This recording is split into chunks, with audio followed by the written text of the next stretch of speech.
Assalamualaikum warahmatullahi wabarakatuh. Eh, Selamat beraktivitas, selamat menjalankan hal-hal terbahan maupun lainnya. Perkenalkan, nama saya Nurul Asyadi, ini 21109021. Saya akan menjelaskan tentang masalah fokus pada pelanggan. Sebelum saya menjelaskan tentang fokus pada pelanggan, kita mungkin sudah tahu. Dari judulnya pun kita sudah tahu. Apa sih itu fokus pada pelanggan? Pasti kita tahu. Mari kita bersama-sama untuk belajar bersama. Mari kita saling diskusi bersama. Itu fokus pelanggan sangat penting. Fokus pada pelanggan itu sangat penting sekali dalam lingkungan bisnis, terutama dalam lingkungan bisnis. Dimanapun tempatnya, kalau dalam lingkungan bisnis yang diprioritaskan adalah pelanggan. Pelanggan itu sangat penting. Pelanggan yang sangat penting dan kompetitif saat karena persaingan untuk melihat pelanggan yang loyal meningkat. Potensi pelanggan adalah kunci untuk meningkatkan penjualan dan pendapatan dengan memanfaatkan otomatisasi untuk mengoptimalkan fokus pelanggan, mengelola retensi dan mengidentifikasi peluang peningkatan penjualan.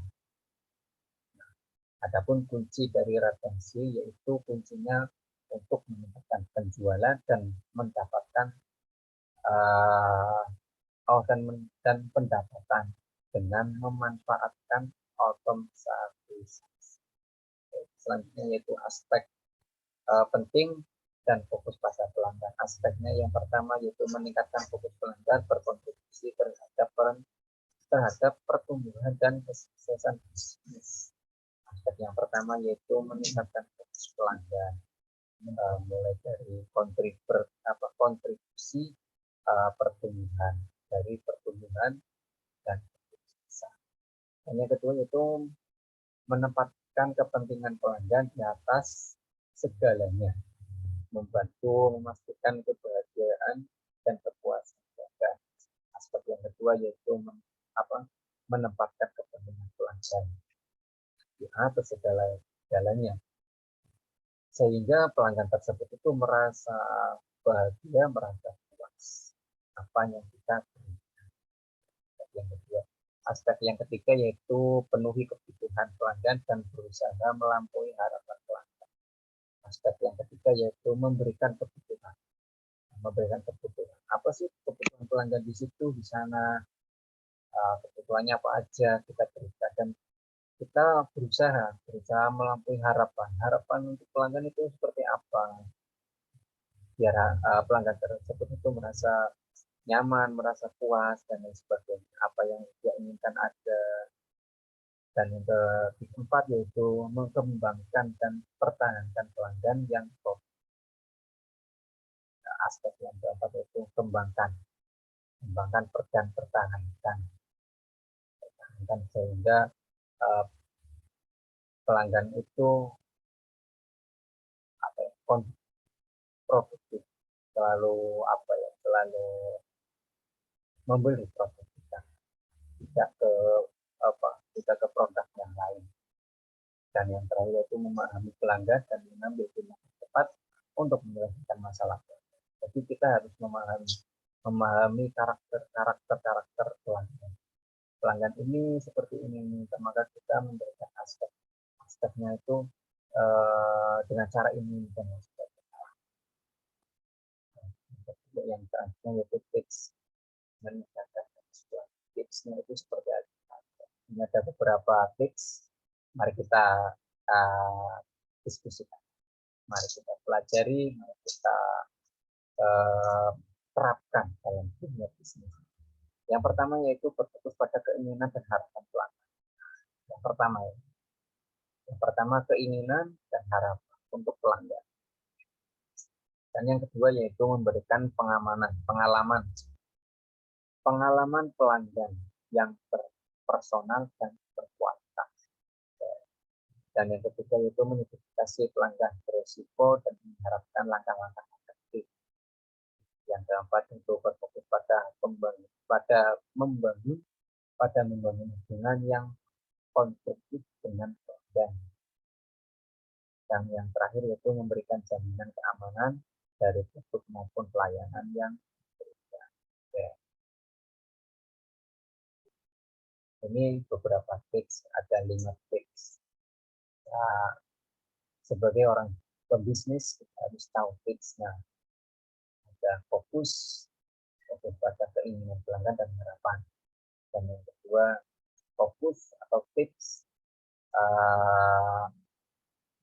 untuk pelanggan ke pengalaman untuk pelanggan yang personal maupun berkualitas. Dan yang kedua itu mengidentifikasi beresiko, langkah-langkah yang beresiko sehingga menjadi efektif.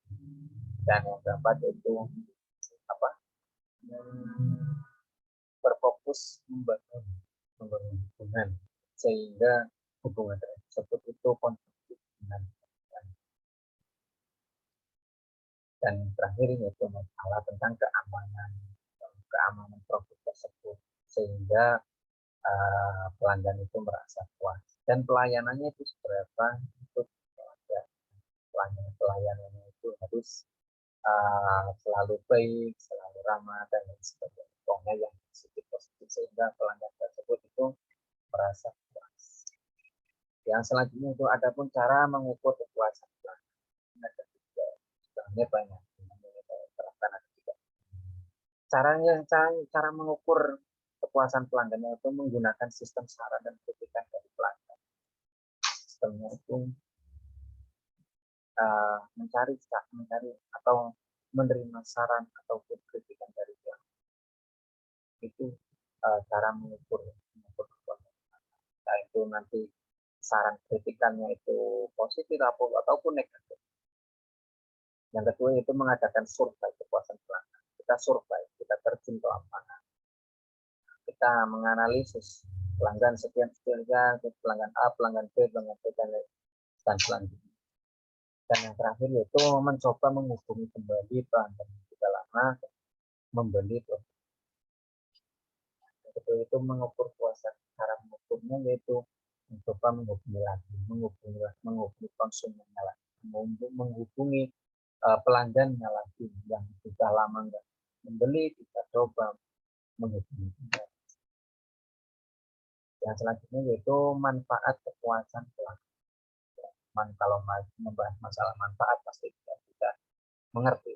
Mungkin banyak sekali manfaatnya. Nggak perlu saya menjelaskan, nggak perlu saya sedetail memberikan manfaat-manfaat. Ini ada tiga, yaitu yang pertama hubungan antara pemilik dan para pelanggan. Apa manfaatnya itu pemilik dan pelanggan itu menjadi nyaman, saling merasa puas, yaitu pemilik barangnya maupun pelanggan. Kalau pemilik barangnya merasa puasnya, merasa harus barang saya laku terus pelanggan. Sebaliknya juga pelanggan itu merasa puas dengan pelayanannya, puas dalam kualitas barang. Dan kedua itu memberikan dasar yang baik bagi pembelian kita. Dasar yang baik, memberikan dasar yang baik sehingga pelanggan tersebut itu membeli produk tersebut itu berulang-ulang. Yang ketiga yaitu dapat mendorong terciptanya loyalitas pelanggan.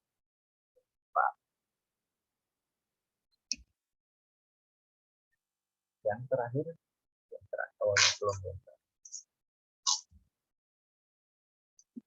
yang selanjutnya yaitu unsur penting di dalam kualitas yang ditetapkan. Unsur yang sangat penting dalam kualitas. Kalau membahas masalah kualitas, pasti kita sudah tahu, kita menganalisis. Yang pertama itu pelanggan haruslah merupakan prioritas utama organisasi. Dalam unsur penting pelanggan itu diharuskan atau diprioritaskan lebih. Dan yang kedua yaitu pelanggan yang dapat diandalkan merupakan pelanggan yang paling. Yang terakhir yaitu kepuasan pelanggan dijamin dengan mengharuskan produk-produk kualitas. Yang terakhir, yang selanjutnya yaitu ada 10 kunci sukses pengukuran pelanggan. Yang pertama yaitu frekuensi,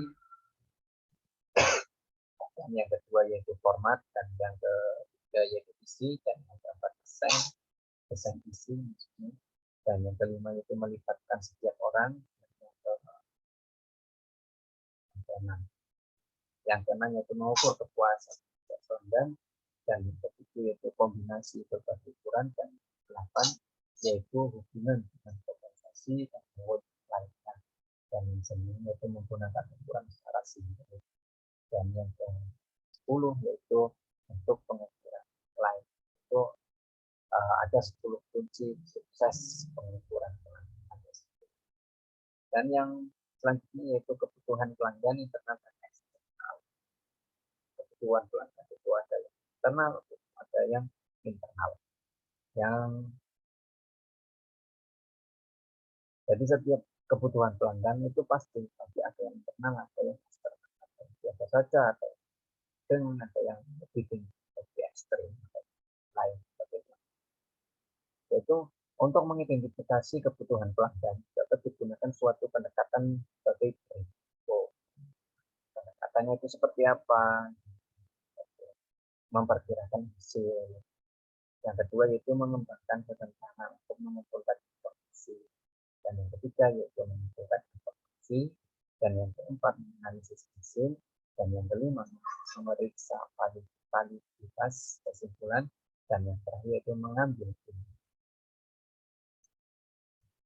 Mungkin itu saja yang bisa saya sampaikan. Terima kasih atas diskusinya. Kurang lebih mohon maaf bila mana ada penyampaian kurang pas atau ada yang belum sesuai ataupun ada yang salah dan lain sebagainya. Saya pribadi mohon maaf yang sebesar-besarnya. Cukup sekian dari saya, presentasi saya. Sekali lagi mohon maaf yang sebesar-besarnya. Bila itu walidaya, wassalamualaikum warahmatullahi wabarakatuh.